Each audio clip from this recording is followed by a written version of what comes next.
Welcome back to Third Eye Weekly. Today we're joined by Allison Sutter, lifestyle coach, best-selling author, and teacher, and she's here to talk with us today about some of the all too common fears behind public speaking. Thanks for joining us today, Allison. You're welcome. So tell us a little bit about what first got you interested in this motivational kind of life path. Well, I think it was just one of those inner calling types of things that you sense that you have. For me, it was an aha moment sitting on a park bench one day going, I can't live my ideal life and tell my kids to do the same thing.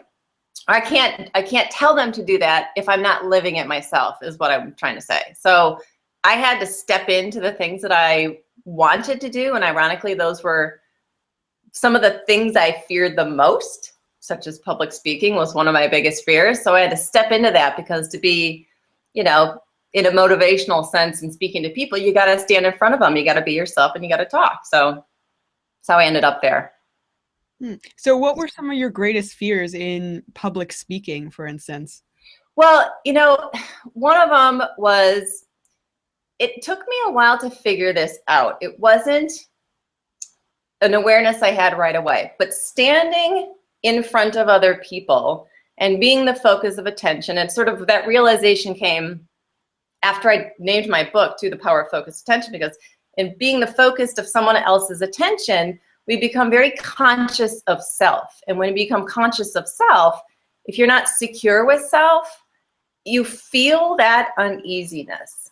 So, being the focus of attention requires you to have some level of understanding or belief that what you have to offer is of value to other people.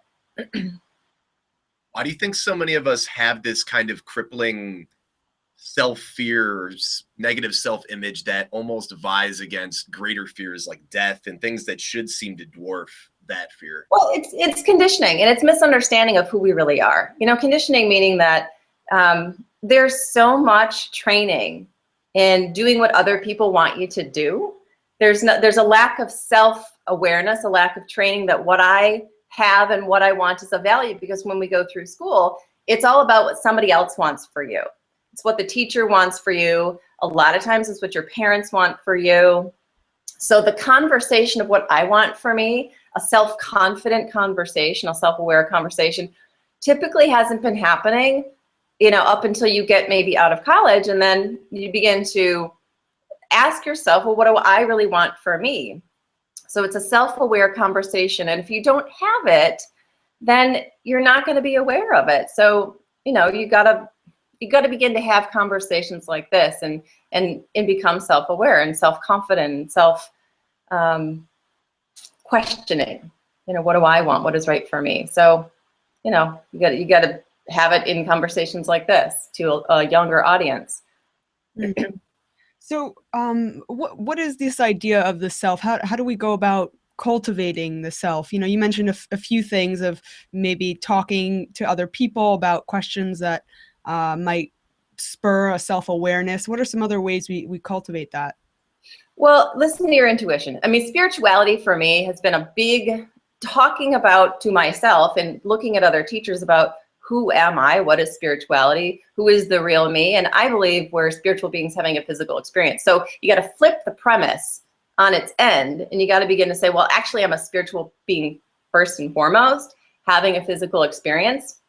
That's who I really am. So we have a lot of fears, or many of us do, in our day-to-day lives. Would you go as far to say that our insecurities of ourselves are maybe the root of those fears, or the majority of those fears? For sure. Fear in itself is a vibrational, it's a frequency, right? And it doesn't necessarily have a context to it. We put the meaning and the context onto it. It's a base vibration. So, and oftentimes we can mix those up. So I had a fear about, being a good parent, keeping my kids healthy, but also that fear, that vibration of fear felt the same when I was doing other things like trying to present my thoughts to the world or present myself to the world. The frequency was the same. And so, you can put it into any context that you want, but the frequency of it, is the essence of it, is going to be feelings very similar to the person who feels it, who understands what that feels like to them. So do you have any examples of people taking on the fear of public speaking and overcoming those fears by cultivating the self? Yeah, me. I'm an example.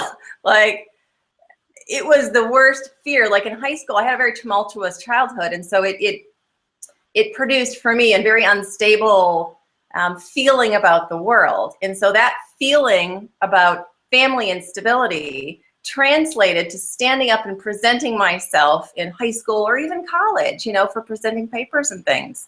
So, you know, however, if you have a desire to communicate your message, you have the will and the wherewithal to figure out how to shift that belief about self or that belief about the world and overcome this and stand in front of people and present your ideas or yourself.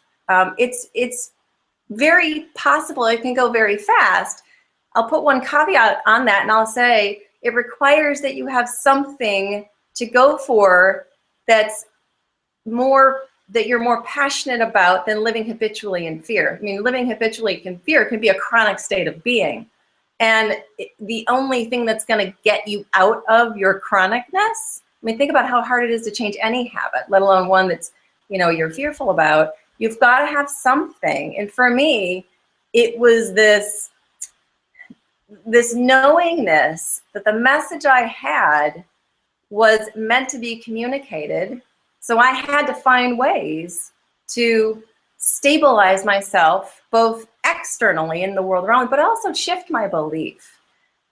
When you shift the belief, everything else falls into place. So really, fear is about belief, because the reason you can feel anything is because you have energy filtering through a belief system, and then you feel it. So if you shift the belief, well, then there's not as much of a problem. But we think it's action-based. We think shifting fear is about taking action and joining the Toastmasters Club or giving 1,000 speeches or whatever. It's not. It's about shifting the belief within self that says, I'm not good enough, or I'm gonna look stupid, or no one wants to hear what I have to say. So when you do that, because if you believe that, you're gonna see the reality of that, and you're gonna have proof, right? You're gonna be like, oh my God, look, you know, no one showed up to my event, or no one's looking at my Facebook posts, or whatever. You're gonna find the proof of it. When you shift the belief, you find that your actions are easier, but you also see the proof that we like to have as physical beings. We like to see the environment shifting. We like to see it. It's very satisfying to us. So yeah, I'm the proof. Maybe one more question. What's your favorite part about helping people overcome these fears?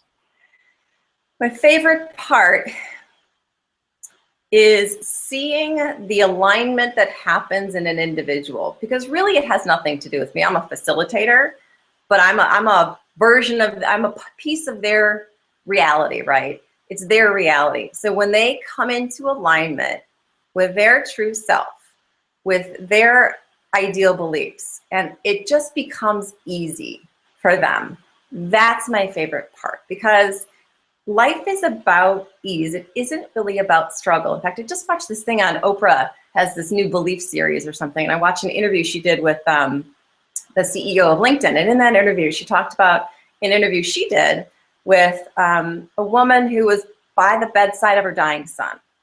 And his last breath that he took was something like a big sigh. And then he said, oh, it's so easy. And then he was gone. Like, it's actually supposed to be easy. So when we come into alignment with our true self, with our mission, with our purpose, it's easy. So that's my favorite thing, because gone is the paradigm, the old paradigm that it's hard, that you have to struggle.